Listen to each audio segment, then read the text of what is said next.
एक वक्त की बात है। एक कौवा एक पेड़ पर बैठा हुआ था और वो कौवा बहुत ही उदास और परेशान था। उस पेड़ पर बैठकर रो रहा था।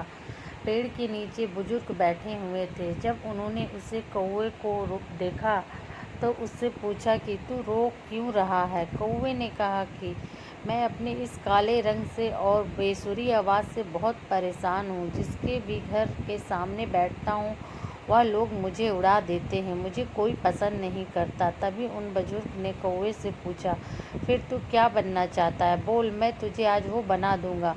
कौवे को लगा कि ज़रूर यह कोई ज्ञानी बुजुर्ग है। आज मैं जो इनको बोलूँगा ये मुझे वैसा ही बना देंगे।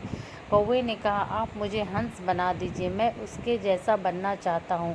कितना सफ़ेद और चमकदार होता है। ये सुनने के बाद बुजुर्ग ने कहा, मैं तुझे हंस तो बना दूंगा, लेकिन शर्त यह है कि तू पहल एक बार हंस से मिलकर आ। अब कौवा खुशी खुशी हंस के पास जाता है और उसे कहता है कि हंस, तू कितना खुश नसीब है, तू कितना सफ़ेद और चमकदार है, तू तो बहुत खुश रहता होगा। हंस ने कौवे से कहा कि तुझे ये किसने कहा कि मैं खुश हूँ? कौवा ये सुनने के बाद हैरान हो गया। हंस ने कौवे से कहा कि सफ़ेद कलर भी कोई कलर है? जब पानी में तैरता हूँ तो इस सफ़ेद कलर की वजह से दूर से ही किसी को नज़र भी नहीं आता हूँ। कौवे ने उससे कहा कि अगर तेरी ज़िंदगी इतनी ख़राब है तो फिर तू क्या बनना चाहता है? हंस ने कहा, अगर मुझे मौका मिले तो मैं मिट्टू की तरह बनना चाहता हूँ।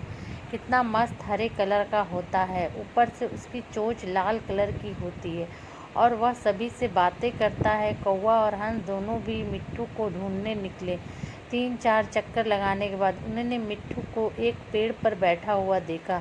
ये दोनों भी उसके पास गए और उससे कहने लगे कि मिट्टू भाई, तेरी ज़िंदगी तो मस्त है यार, तू अपनी ज़िंदगी में बहुत खुश रहता होगा। मिट्टू ने उन दोनों से कहा, तुम्हें यह किसने कहा कि मैं अपनी ज़िंदगी में खुश रहता हूँ? कौवे ने कहा, तुझे क्या प्रॉब्लम है? मिट्टू ने कहा, यह भी कोई रंग है? हरा कलर पेड़ों के कलर में मिल जाता हूँ। तुमने 3 चक्कर लगाए मुझे ढूंढने के लिए, मैं तुम्हें इन पेड़ों के बीच में नहीं दिखा। अब कौवे ने उससे कहा, फिर तू किसके जैसा बनना चाहता है? तो मिट्टू ने कहा कि अगर मुझे मौका मिले तो मैं मोर की तरह बनना चाहूँगा, रंग बिरंगा और खूबसूरत पर वाला। अब ये तीनों मोर के पास पहुँचे। मोर को देखते ही तीनों ने मोर से कहा कि मोर भाई, कितनी बढ़िया ज़िंदगी है तेरी, तू कितनी बढ़िया ज़िंदगी जीता है। तू जब बरसात में नाचता है तो सारे लोग तुझे दूर दूर से देखने के लिए आते हैं। तेरी ज़िंदगी तो मस्त है।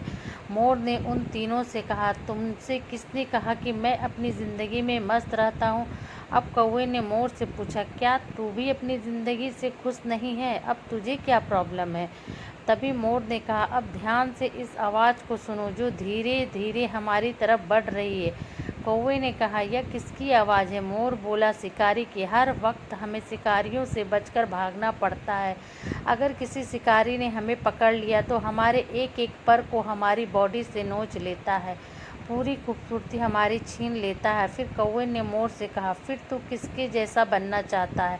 मोर ने कौवे की तरफ देखकर कहा कि मैं तेरे जैसा बनना चाहता हूँ। तुझे किसी बात का टेंशन ही नहीं है, जहाँ मर्जी चाहे उड़ जा सकता है, जिस दिशा में चाहे जा सकता है। किसी शिकारी से तुझे डरने की ज़रूरत नहीं है, क्योंकि कोई शिकारी तुझे पकड़ता ही नहीं है और इंसान भी तुझे पकड़कर पिंजरे में नहीं रखते हैं। तू अपनी मर्जी का मालिक है। तेरी जैसी ज़िंदगी मैं जीना चाहता हूँ। ये सुनने के बाद कौवा हैरान हो गया और कौवा फिर से वापस उन बुजुर्ग के पास पहुँचा। उन बुजुर्ग ने कौवे से कहा, क्या मैं तुझे हंस बना दूँ? कौवे ने उनकी तरफ देखा और मुस्कुराया और कहा कि नहीं, मैं जैसा हूँ वैसा ही ठीक हूँ, मुझे अपनी ज़िंदगी बहुत पसंद है। दोस्तों, हमें इस कहानी से यह सीख मिलती है कि अपने आप को कभी भी किसी दूसरे से कंपेयर तुलना मत करो, क्योंकि इस पूरी दुनिया में आपका रोल आपसे बेहतर कोई नहीं निभा सकता है।